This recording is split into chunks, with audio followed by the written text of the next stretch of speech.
Welcome to On the Beat, everyone. I'm Troy Thompson. Joining me today is Sarah Cline, attorney at law. Welcome, my friend. Nice to see you again. Nice to see you too. Now, we're, of course, doing social distancing from afar, you in your office and same with me. How is this whole pandemic affected when it comes to estate planning? Well, life as we know it has really changed. The way that we communicate with other people, just like the way you and I are communicating today, how we handle our personal and professional business looks different. We've been forced into a more digital age that requires kind of touchless communication and social distancing that's brought on a host of problems for our estate and long-term care planning clients. And that's the important thing. Are you finding that it's harder for the type of clients that you look after in the elderly part of the section, that it makes it a little bit harder for them? It does. They're not as in tune with Zoom meetings and things like you and I are doing.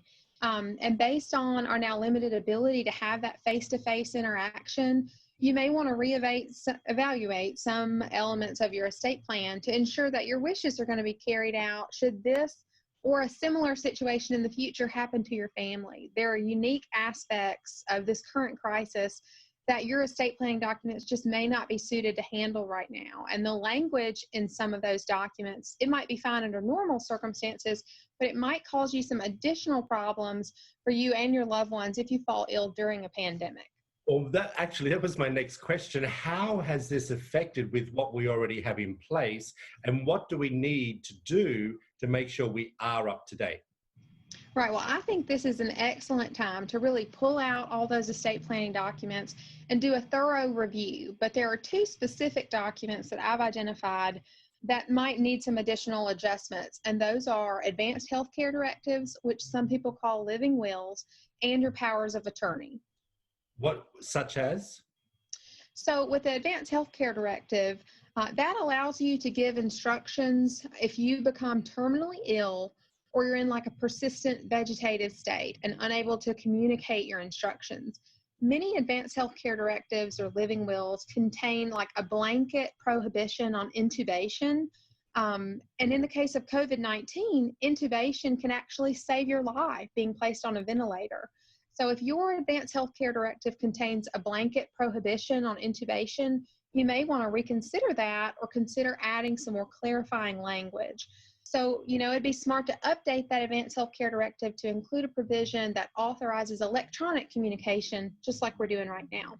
I do want to ask you, let's just say my mother all of a sudden goes into hospital because of this pandemic, but I don't have access to any of her information, like her living will, power of attorney, or anything like that.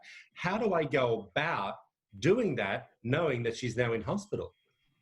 Right. Well, that is one of the reasons that make powers of attorney so important.